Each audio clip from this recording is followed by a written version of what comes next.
Babaybay tayo ng Jose Abad Santos Avenue at pupuntahan natin yung isang bahagi dito ng San Fernando na hindi binaha.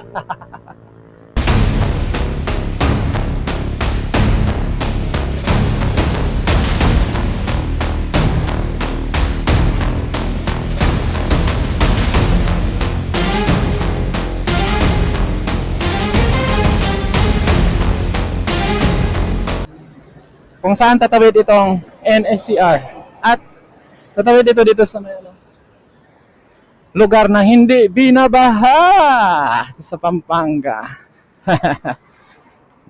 Yon. So ito yung bahay na tinatapyas. Tinatapyas oh. So malawak ay malinis na itong bahaging ito. So at mayroon nang nagbabantay security guard siguro hindi ka na pwedeng pumapasok diyan.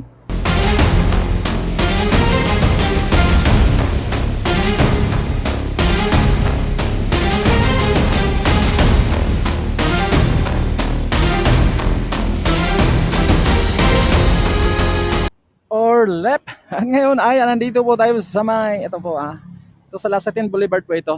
At itong nakita nating flyover bakal. Yan po yung Jose Abad Santos Avenue. So di ngayon ay kakaliwa tayo Titignan natin yung isang bahagi dito sa San Fernando na hindi binabaha. Hindi binabaha. Kaya tignan natin yung kung saan tatawid itong gagawing NSCR project. So, ngayon ay araw ng mga Marites. Tingnan mo. Tingnan mo, dami pa rin mga sasakyan. So, kahit araw ng Marites, marami pa rin naglalabasan. Lalong-lalo na kagaya natin na magmamarites at mapansin natin niya So, wala na tayong makikitang bakas ng mga pagbaha sa bahaging ito. At mukhang, thank you Lord. At maulap yung kalangitan natin at mukhang hindi na yata uulan. Mukha lang naman kasi hindi naman natin talaga ang tawag doon, mahulaan. Kasi ganito, tapos bigla na lang uulan. So tara, kakaliwa tayo dito. Babaybay tayo ng Jose Abad Santos Avenue at pupuntahan natin yung isang bahagi dito ng San Fernando na hindi binaha. Yan, dito na tayo. Sa may Jose Abad Santos Avenue at yan yung steel flyover. Yan bakal. Kaya siguro steel siya kasi bakal. So didiretso lang tayo, ilang metro lang tayo at marating na natin yung natin. Yung sadya natin na isang lugar na hindi binabaha dito sa San Fernando, Pampanga. Dito ito yung isang entrance exit ng Mega World. Kita ba yan? Yan. Ito sa side po ito ng Jose Abad Santos Avenue. So dito yan. So, nagtatrabaho dito.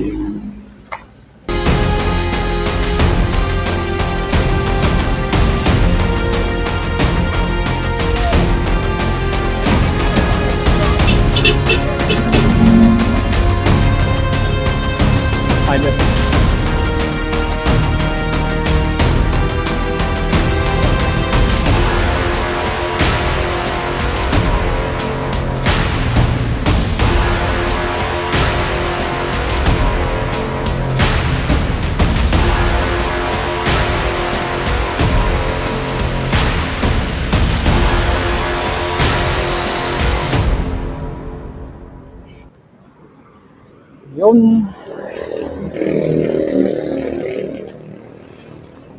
So ito yung nakita natin dati.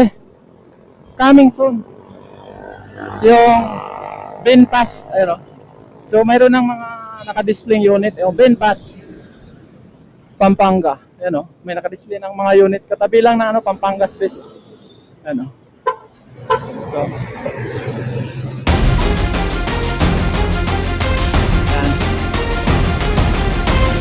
dito na tayo. At ilang metro na lang tayo. Marating na natin yung ginagawang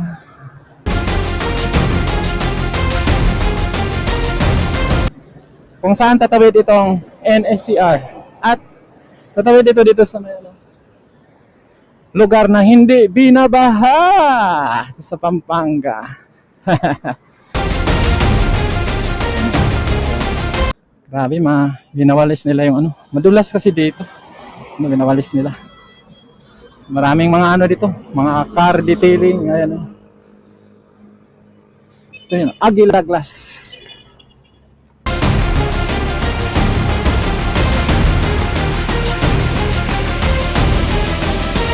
Yun.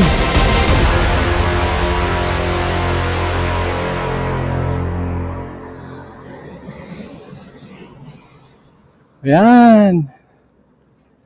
Dito na, paakyat na tayo. So alam nyo na. Siguro alam niya kung bakit hindi binaha yung lugar na to.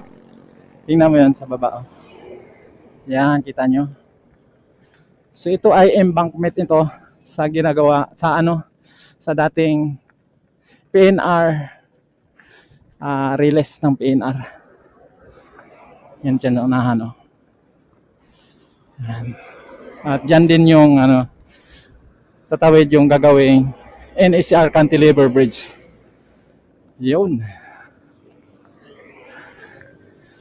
Yan o. Woo! Kita nyo, walang bakas ng baha dito. Yan, dito na tayo sa Tuktok. Ano, pinakaligtas na lugar na sa baha. Kung ang pag-usapan. Yan o. So yan na po yung ano, dati ginagawa nila dyan. Yan. So dito, tatagos yan doon. Yung ano nila, billboard, wala na. Yero na lang yung natira. Ayan, oh, wala na. Yero na lang yung natira. Yun, may mga equipment na lang at mukhang wala nang nagtatrabaho, no? So, at mapansin natin dito na malinis na. Ayun, oh. RR Crossing Bridge. Tagos yan doon. At mapansin nga natin sa kabila, may tubig, no? Doon. Tagos yan doon. Hanggang doon sa may lasat, MacArthur Highway. Ito yung Jose Abad Santos, sabi nyo, papuntang ano yan, intersection. So, dito tayo. Yun, tingnan mo, ang lawak na ng naano nila dito. Nalinis. So, nawala na yung mga hukay-hukay nila dito. Para sa kuryente siguro yun. Ayan, oh. May ano dyan. Paakyat dito sa taas. Yan, yung ginagawa siguro nila dyan, yung hukay dyan, para sa kuryente siguro, magkabila, o dito din sa kabila, o. Mayroon din. Ang laki ng mga ano ng kuryente na to, no? Ang laki ng mga ginagawa nilang. Siguro ito yung gagamitin ng ano siguro to, NACR.